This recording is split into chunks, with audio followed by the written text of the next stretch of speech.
सुन्दरकाण्डं षष्टितमः सर्गः अङ्गदजाम्बवत् संवादः।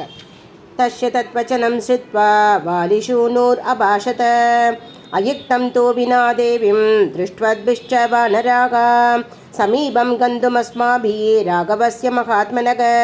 दृष्टा देवी न जानीता इति तत्र निवेदनम्। अयुक्तमिव पश्यामि भवद्भिः ज्ञातविक्रमैः न हि न प्लवते कश्चिन्नापि कश्चित् पराक्रमे। दुल्य सामर दैत्येषु लोकेषु करिसत्तमाः देष्वेवं हतवीरेषु राक्षसेषु हनुमता किमन्य तत्र कर्तव्यं गृहीत्वा याम जानकी रामलक्ष्मणयोर्मध्ये न्यस्याम जनकात्मजा किं गिलीकैस्तुतान् सर्वान् वानरान् वानरर्षभान् वयमेव हि गत्वा तान् हत्वा राक्षसपुङ्गवान् राघवं द्रष्टुमर्हामः सुग्रीवं सकलक्ष्मणम्।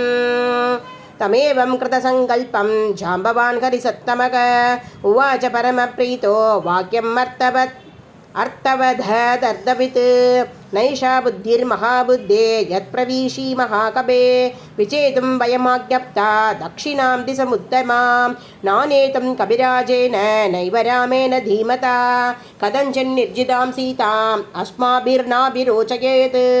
राघवो नृपशार्दूलक कुलं व्यभिदशन् स्वकं प्रतिज्ञाय स्वयं राजा सीता विजयमग्रतक सर्वेषां कविमुख्यानां कथं मिथ्या करिष्यति विबलं कर्म च कृतं भवेदुष्टिर्न दश्य च वृथा च दर्शितं वीर्यं भवेद्वानरपुङ्गवाः तस्मात् गच्छाम वै सर्वे यत्र रामः स लक्ष्मणः सुग्रीवश्च महातेजाः कार्यस्यास्य निवेदने न धावदेशामदिर् अक्षमानो यदा भवान् पश्यति राजपुत्र यदा तु रामस्य मतिर्निविष्टा तथा भवान् पश्यतु कार्यसिद्धिम्। इत्यासे श्रीमद् रामायणे वाल्मीकिये आदिकाव्ये सुन्दरकाण्डे षष्टितमः सर्गः। श्रीहरये नमः श्रीहरये नमः श्रीहरये नमः। जानकीकान्तस्मरणं जय जय राम राम आञ्जनेयमूर्तिके जय।